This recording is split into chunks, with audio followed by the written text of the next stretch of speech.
일본 하면 가장 먼저 떠오르는 이미지 어떤 게 있을까요? 저는 예전에 진짜 깜짝 놀란 적이 있습니다. 우리 코로나 사태 터졌을 때 여러분들 휴대폰으로 검사하라고 이렇게 문자가 왔었잖아요. 맞아요. 근데 일본은 어떻게 했냐면 일일이 우편으로 그걸 배달한 거예요. 그 공사. 이렇게 스마트하게 다 개발이 돼 있는데도 우편으로 한 걸 보고 저 진짜 깜짝 놀랐거든요. 네네네. 다른 분들은 어떻게 생각하시나요? 이 부분에 대해서. 저는 와이프를 처음 만났을 때가 2019년도였거든요. 이제 음식을 먹는데 카드가 안 된다는 거예요.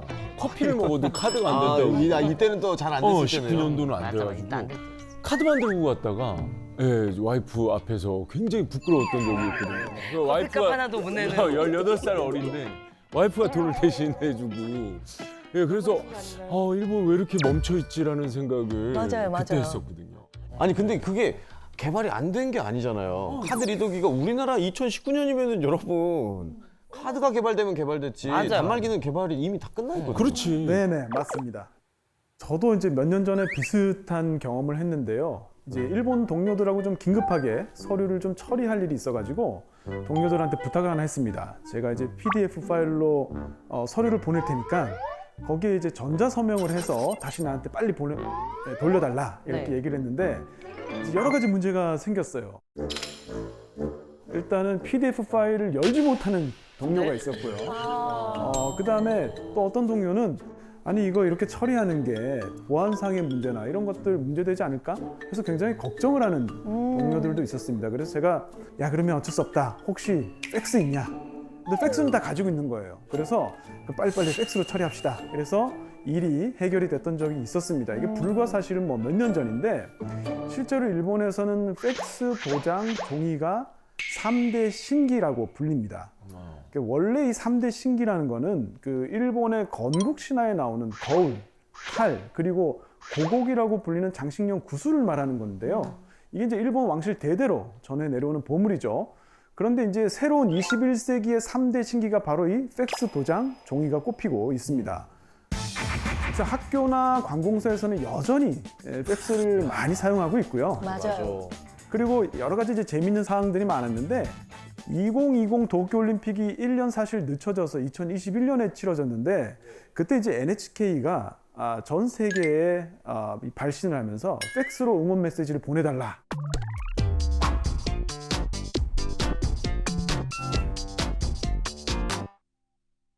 와 팩스로 그래서 사람들이 과연 이 팩스가 뭐냐, 내가 아는 팩스랑 뭐 다른 거냐, 뭐 이런 웃지 못하는 상황도 있었죠. 그것뿐만이 아니고 전 세계하고 비교가 되는 그 사건이 있었어요. 바로 이제 코로나19인데요. 코로나19가 되면서 재택근무를 하는데 일본은 재택근무 비율이 굉장히 낮았습니다. 왜냐하면 도장을 찍어야 돼서 집에서 직장으로 출장 신청을 한 다음에 직장 가서 도장을 찍어야 되는 상황이 있었습니다. 재택근무 의미가 없죠. 복잡해. 도장 때문에 왔다 갔다 하는 거야 계속.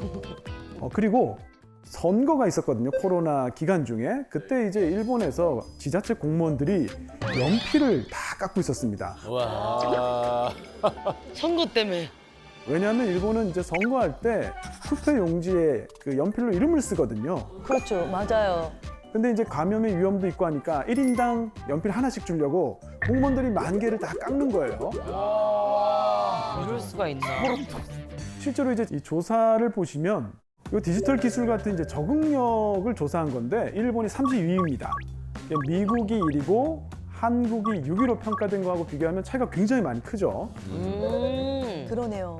그렇다면 이게 일본 사람들이 도대체 왜 이러는 거냐, 아날로그를 정말 좋아해서 그런 거냐 이렇게 생각하시는 분들이 많은데요. 이게 역사적인 배경이 좀 있습니다. 왜? 이유가 있구나. 우리가 이제 산업혁명이라고 할 때 이 산업혁명이 1차 산업혁명도 있고 2차 산업혁명도 있고 이렇게 차수가 좀 있는데요. 그 1차 산업혁명은 18세기 말에서 19세기 초까지 영국에서 일어난 혁명이죠.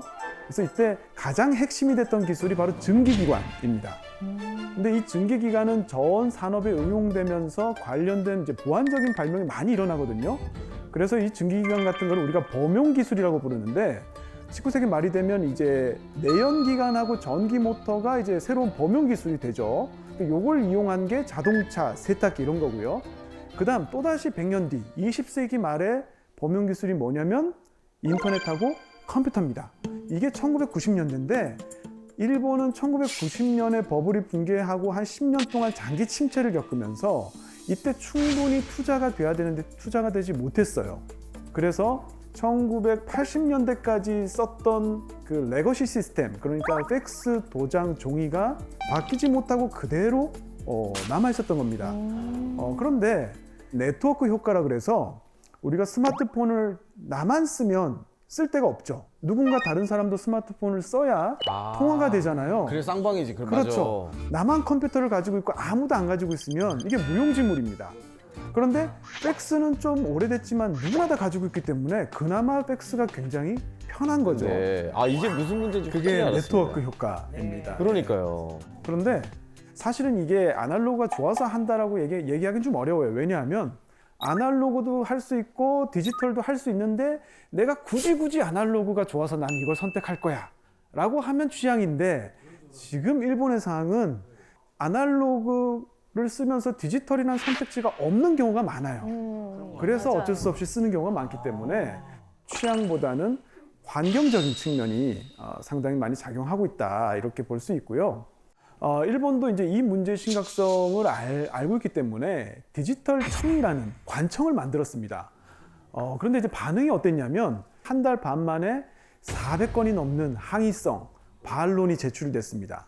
왜 그래? 일단 이메일은 사이버 공격에 취약하다, 팩스가 좋다 이런 의견이 많았고요. 또 이 국회의원들이 여전히 팩스를 많이 쓰고 있기 때문에 같이 일을 하려면 또 팩스를 아까 말씀드린 이 네트워크 효과 때문에 팩스를 버릴 수가 없는 거예요. 예, 그래서 지금 일본은 아직도 이 팩스를 버리는데 만만치 않은 문제가 많이 남아 있고요.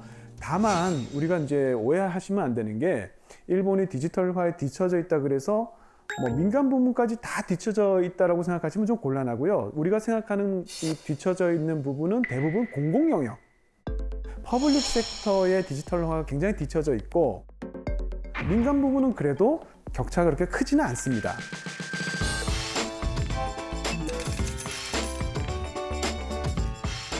다만 그럼에도 불구하고 일본이 이 디지털화를 위해서는 해결해야 될 문제가 많기 때문에 앞으로 어떻게 달라질지 지켜봐야 할 것 같습니다. 그렇죠. 맞아요.